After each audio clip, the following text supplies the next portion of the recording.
The Civil War by me, Troy Ruger. The war began because a compromise did not exist that could solve the difference between free and slave states regarding the power of the national government to prohibit slavery in territories that had not yet become states. The North's advantages. For one, they had the army. The Union, already having over 2 million men, gave the Union an unfair advantage before the war even started. Number two was a much larger population. The population of the Union was 18.5 million, while the Confederacy had a population of 5.5 million free people and 3.5 million enslaved people. Having almost 4 times the population meant that the Union could afford to lose a large amount of soldiers while the South couldn't. And their third advantage was railroads. The industrialized Union possessed an enormous advantage over the Confederacy. They had 20,000 miles of railroad tracks, more than double the Confederacy's 9,000 miles. Troops and supplies previously dependent on man or horsepower could now move quickly by rail. The North's disadvantages. For one, they had a very large attack area. The Union would have to invade a very large geographical area with hostile people. On top of this, to supply these troops, long supply chains would be required. And their second disadvantage was it was hard to coordinate. Also, because of the large attack area, it was hard to coordinate troops and supplies. Even though they had superior railroads, long supply trains made communications and supplies take a substantial amount of time.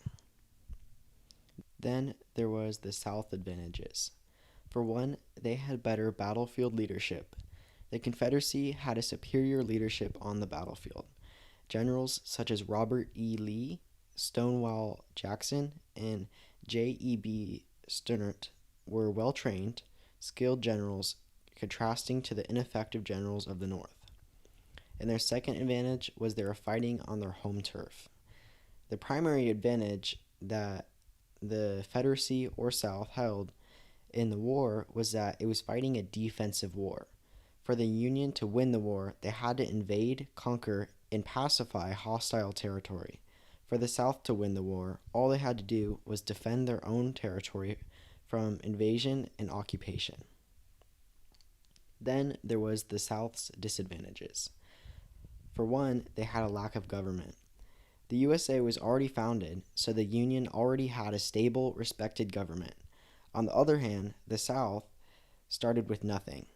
The lack of an established government meant that they were disorganized and had zero foreign aid. Their second disadvantage was they had a much smaller population.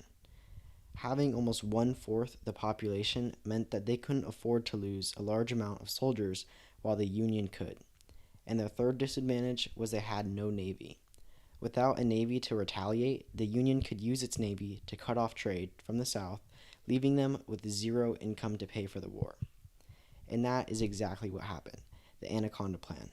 Without a navy to retaliate, the Union could just cut the South in two by only capturing the length of the Mississippi River. Emancipation. Antietam, the deadliest one-day battle in American military history, showed that the Union could stand against the Confederate Army in the Eastern Theater. It also gave President Abraham Lincoln the confidence to issue the preliminary Emancipation Proclamation at a moment of strength rather than desperation. President Abraham Lincoln issued the Emancipation Proclamation on January 1st, 1863, as the nation approached its third year of bloody civil war. The proclamation declared that all people held as slaves within rebellious states are and henceforth shall be free.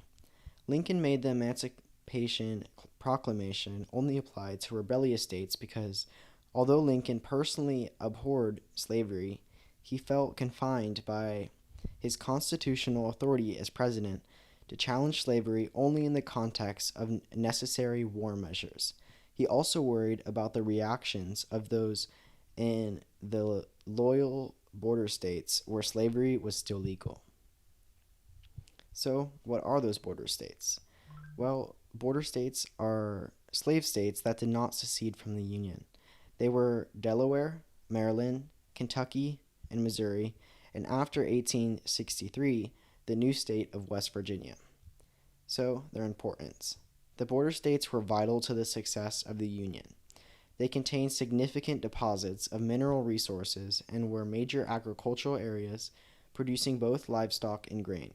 Additionally, these states contained transportation and communication lines that were vital to the war. Maryland. If Maryland, a border state, seceded, Washington, D.C. would have been surrounded by hostile states, effectively cutting off them from the rest of the Union. The role of slaves. How did ex-slaves respond to being allowed to fight? Well, I personally believe that ex-slaves would want to fight after experiencing a life of oppression and pain, not necessarily just for revenge, but also to allow others the same freedoms that they now enjoyed. This is very beneficial to the Union because they now had hundreds of ex-slaves coming ready to fight. Gettysburg, the turning point. Day 1, the high ground. The first day of the Battle of Gettysburg during the Civil War took place on July 1st, 1863, and it began as an engagement between isolated units of the Army of the Northern Virginia under Confederate General Robert E. Lee and the Army of the Potomac under Union Major General George G. Mengy.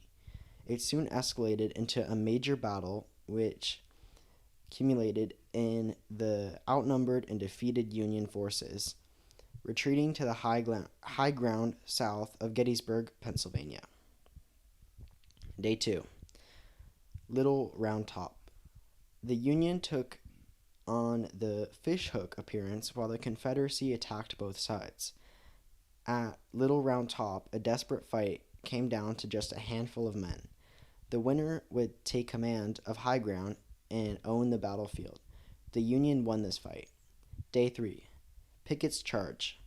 Lee believed the center of the Union line was weak, so he sent 15,000 men across a mile of open, sloping ground. The Union cannons and rifles cut them into pieces. General Grant and Total War. Grant's leadership. Grant directed Sherman to drive through the South while he himself, with the Army of the Potomac, pinned down General Robert E. Lee's Army of Northern Virginia. Finally, on April 9, 1865, at Appomattox Courthouse, Lee surrendered. Grant wrote out monogamous terms of surrender that would prevent treason trials. General Sherman's success. Sherman's army marched 285 miles east from Atlanta to the coastal town of Sylvania, which surrendered without a siege. Sherman's 37-day campaign is remembered as one of the most successful examples of total war, and its psychological effects persisted in the post-bellum South. The purpose of Sherman's march to the sea was to frighten Georgia's civilian population into abandoning the Confederate cause. Lee's surrender. The Battle of Appomattox Courthouse. After a week-long fight westward from Richmond and Petersburg, Virginia, Confederate General Robert E. Lee found himself engaged in a final confrontation with Union General Ulysses S. Grant. On April 7th, following a catastrophic defeat at the Battle of Sailor's Creek, Grant appealed to Lee to surrender, emphasizing that any further bloodshed was solely Lee's responsibility. Lee, still hopeful of escaping Grant's grasp, declined immediate surrender, but inquired about the possibility of a peace agreement. Grant tactfully responded that he would consider a military surrender. Realizing that his army was concerned, Lee requested a discussion of surrender terms on April 9th. The surrender meeting. As the sun rose on April 9th and Appomattox, General Lee clung to the belief that his war was not over. His forces were positioned for battle just west of the village. However, thousands of Union infantry, including the United States colored troops, had marched through the night to block Lee's path. By 8 a.m., Confederate forces retreated, and Lee knew that the war had come to an end. General Grant, riding westward, knew he was nearing the Army of North Virginia's final moments. The formal surrender. 3 days later, a formal ceremony took place, marking the disbanding of Lee's army and the parole of his men. This pivotal moment effectively ended the war in Virginia, even though fighting continued elsewhere. The terms of surrender. Grant's terms were surprisingly lenient.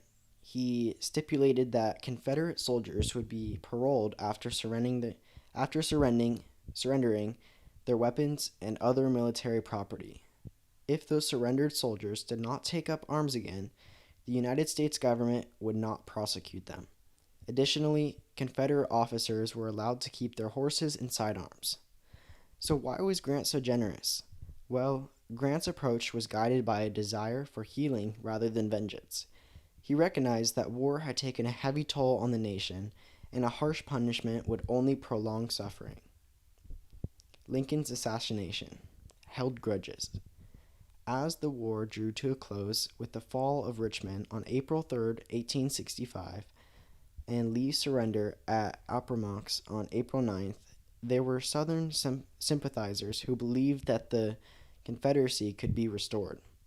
John Wilkes Booth held that belief, and it was the motivation behind his plot to murder President Abraham Lincoln.